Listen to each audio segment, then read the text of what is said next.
Hello friends, this is Yusuf here. Welcome to part 2 of our crash course on AWS serverless architecture.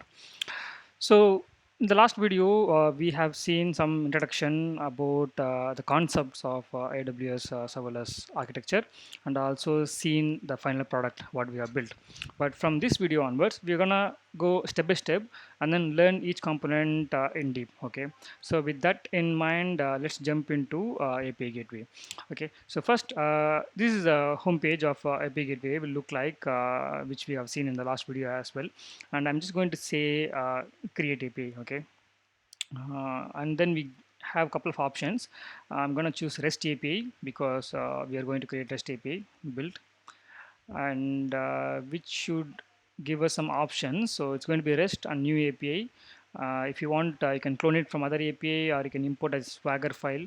Or if you give example API, then you will get an AWS example API with the code and everything. Okay, let's jump into here. I say API tutorial. Okay, description if you want you can give, and it's going to be regional API. Okay, regional service. Okay, create API.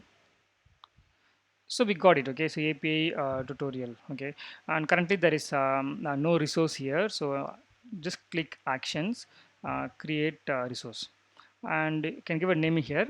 So I'm going to give this time, okay, let's to do's. Okay, to do.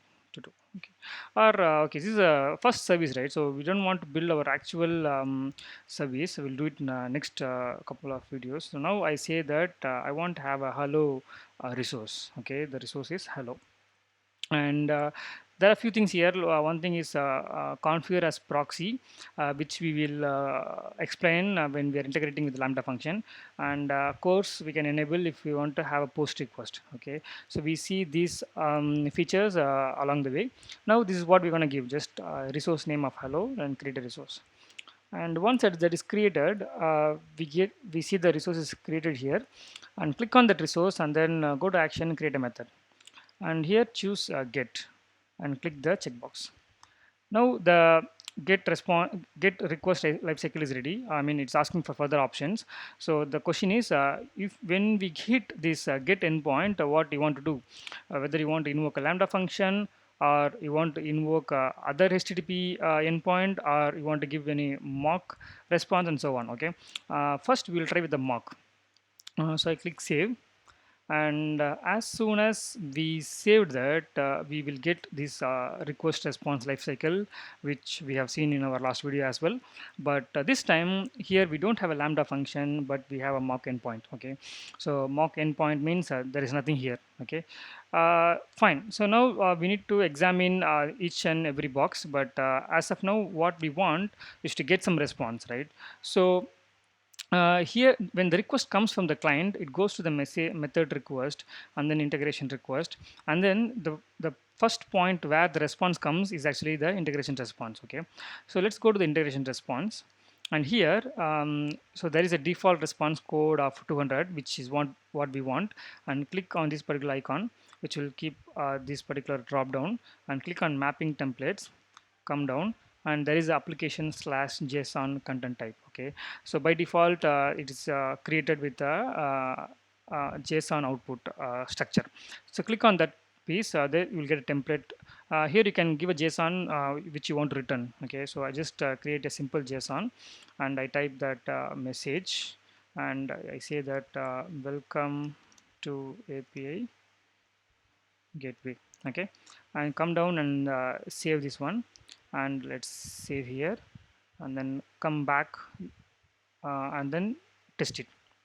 So this API doesn't have anything, so we just test it and we get the result, welcome to API gateway, which is pretty cool. But you might think that we have not done much, but we just created an API in the API gateway. Okay, let's make it more interesting in the sense that I want to basically give a query parameter. Okay, so the query parameter is nothing but you can see on many websites where you'll have a question mark and then there will be a key value pair. Okay, in this case, say for example, question mark region is equal equal to AP Southeast 1 means that we are passing this key value pair as a query parameter or query string to the endpoint. So like that, I want to have an endpoint, something like after the hello, a question mark, then name is equals to something like that, name is equals to Yusuf, okay? And I want that value to be retrieved and then send back again the response. So that's what I want to do, okay? Now if I give the query string and then test it, we don't see anything actually, okay, because we are not receiving this name anywhere in the life cycle. So let's do that. Let's go back again. Let's go to the integration response, okay, and click on that piece. Let's come down, click on this application just okay. So now, how do we get the query string which comes along with the request? So for that, there is a syntax already given by the documentation. So I just create a new key or like name, and I want to have the name of the query string. Okay, let's give a comma here, and the way we do it is actually within single quotes, uh, dollar sign method dot request dot query string dot, and whatever the query string we're going to pass, okay. So just to differentiate, I'm going to give here like username, okay. Why I give username here? This is going to be, this should match exactly with the query parameter key, okay. So say for example here we have region, right? So then if you want to have access region, then it should be like method dot request dot query string dot region, okay. Now we are using username, but we are displaying in the JSON or returning the JSON with the name as an attribute, okay. Let's save this, go back and go to test, and now we just have name, so it won't work. So let's make it to username and come down and test. Now we got the request response body got changed and the name got added, okay. So I just want to give one more thing. We can also embed this value inside the message, which means let's go back, go to integration response, click on this icon and go to applications or JSON. And what I'm going to do, I'm going to copy this, or actually I want to copy only the actual value and put it here, okay. So now I don't want this name, don't want the comma. So since there is a double quotes already there, the value will be rendered into this particular piece, okay. Let's see how this will look like. Let's save it, come back and let's test it. So with the same query string, I'm going to test, click test, and now we see only the message and there is a value inside, okay. So that's how we can access the query string if you want to pass it, from the API gateway endpoint to the integration, okay. Now this is all good. Say for example, assume I want to deploy this API, okay. So how do we do that? So let's go to the actions, and you can see there is a deploy API action, okay. So I click on deploy API and it will ask for which stage you want to deploy, okay. So stage is nothing but it's kind of our environment, right? So we'll keep that development, SAT and production and so on, UAT. So let's create a new stage and let's call it dev, and if I want to give a description, you can give it and click deploy. So within a couple of seconds, we see under the stages area, now we got the development stage which is created. And if you expand it, we see the resource and the method. Okay, let's click on the get method where you see the invoke URL. So using which we can invoke. So let's right click and open a new tab which should give us the value welcome to API gateway. Just because in our code we are embedding name username attribute here, but which is not given in the path. So if I give user name equal to John, enter, then we get welcome John to API gateway. So this is the first introduction which I want to give as part of the API gateway. Still there are lot more stuffs to cover.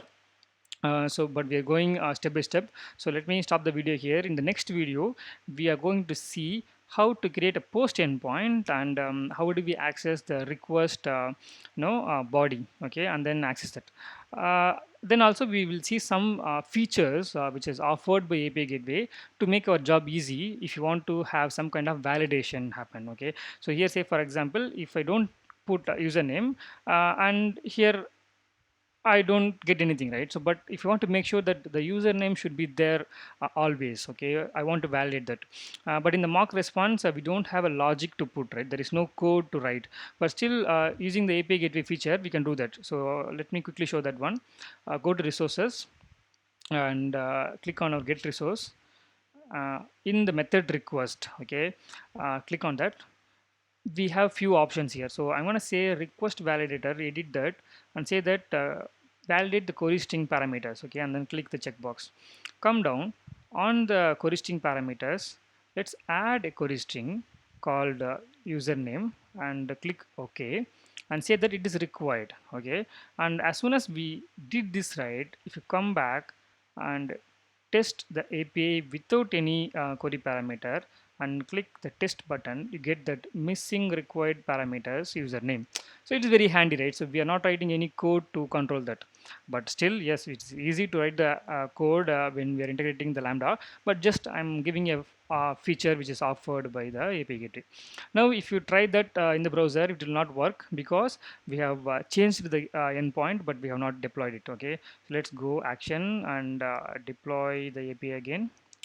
Go choose the dev environment, deploy it, and this time if you same endpoint, right? So let's click open.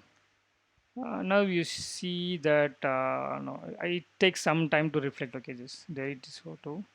Let's try again.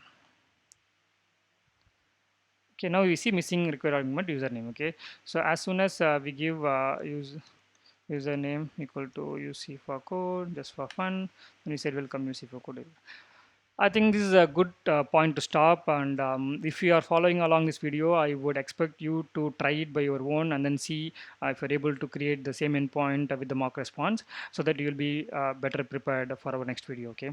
So I think that's it for this video. Hope you are liking it, and I'm see you in the next video with a different, not continuation of this series. Okay. Thanks for watching.